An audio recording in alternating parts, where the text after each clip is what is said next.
అసలు మన దేశ భౌగోళిక స్వరూపం గురించి ఎప్పుడైనా ఆలోచించారా? ఒక విశాలమైన దేశం, ఎన్నో రాష్ట్రాలు, అప్పుడప్పుడు మారుతున్న సరిహద్దులు, కొత్త పేర్లు, కొత్త రాష్ట్రాల ఏర్పాటు. ఇదొక నిరంతర ప్రక్రియ. అయితే దేశపటం మారుతున్న ప్రతిసారి దాన్ని పాలించే చట్టాలు కూడా మారాలా? ఖచ్చితంగా మారాలా. ఈరోజు మనం ఈ ఆసక్తికరమైన అంశాన్ని, ప్రత్యేకించి ఆర్టికల్ 4కి ఉన్న అద్భుతమైన శక్తిని వివరంగా పరిశీలిద్దాం. సరే, అసలు విషయానికి వద్దాం. కొత్తగా రాష్ట్రాలు ఏర్పడినప్పుడు లేదా సరిహద్దులు అటు ఇటు మారినప్పుడు దానికి తగ్గట్టుగా ప్రతిసారి మన రాజ్యాంగాన్ని కూడా మార్చాల్సిందేనా? ఇదొక చాలా పెద్ద ప్రశ్న.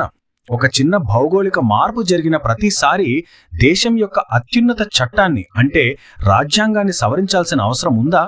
అసలు ఈ ప్రక్రియ ఎలా పనిచేస్తుందో తెలుసుకోవడం నిజంగా చాలా ముఖ్యం. సాధారణంగా రాజ్యాంగంలో ఏదైనా మార్పు చేయాలంటే అంటే ఆర్టికల్ 368 ప్రకారం ఒక సవరణ, ఒక అమెండ్మెంట్ చేయాలన్నమాట. అది ఆషామాషీ విషయం కాదు సుమా. చాలా పెద్ద, అత్యంత కఠినమైన, సంక్లిష్టమైన చట్టపరమైన ప్రక్రియ అది. ఎందుకంటే ఎవరైనా సరే తమ ఇష్టం వచ్చినట్లు అత్యున్నత చట్టాన్ని సులభంగా మార్చేయకూడదు కదా. దాన్ని నిరోధించడానికే ఈ కఠినమైన విధానం. ఇది దాటడానికి చాలా కష్టమైన ఒక భారీ అడ్డంకి అని చెప్పొచ్చు. కానీ ఇక్కడే ఒక చిన్న లాజిక్ ఆలోచిద్దాం. ప్రతి చిన్న సరిహద్దు మార్పుకి లేదా ఏదైనా ఒక పేరు మార్చడానికి కూడా ఈ సుదీర్ఘమైన భారీ ప్రక్రియను ఫాలో అవ్వాల్సి వస్తే అప్పుడు పరిస్థితి ఏంటి? పరిపాలన మొత్తం స్తంభించిపోదా? దేశం వేగంగా ముందుకెళ్లగలదా? మారుతున్న కాలానికి, ప్రజల అవసరాలకు తగ్గట్టుగా దేశం తనను తాను అప్డేట్ చేసుకోవడం ఎలా సాధ్యమవుతుంది?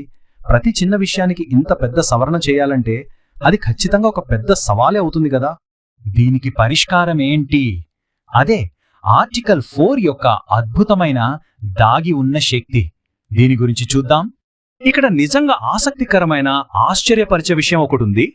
ఆర్టికల్ 2 మరియు ఆర్టికల్ 3 వీటి ద్వారా కొత్త రాష్ట్రాలు ఏర్పడినప్పుడు లేదా సరిహద్దులు, పేర్లు మారినప్పుడు ఆ మార్పులు ఆర్టికల్ 368 కింద రాజ్యాంగ సవరణగా పరిగణించబడవు అని ఆర్టికల్ 4 చాలా స్పష్టంగా చెబుతోంది.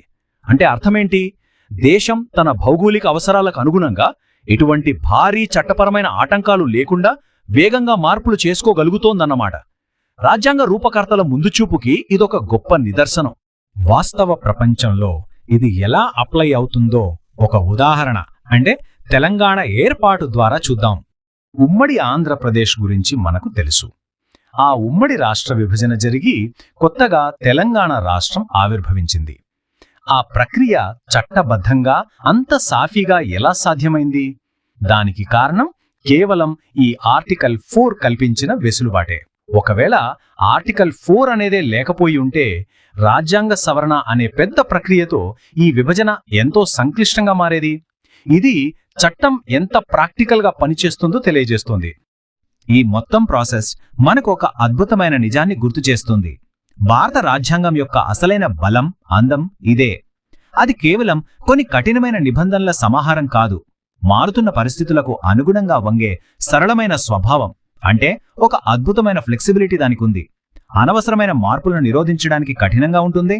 అదే సమయంలో దేశాభివృద్ధికి అవసరమైన చోట అత్యంత ఫ్లెక్సిబుల్గా కూడా ఉంటుంది.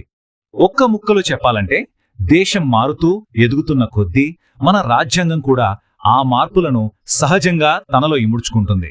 అది కేవలం పుస్తకంలో రాసిన అక్షరాలు కాదు.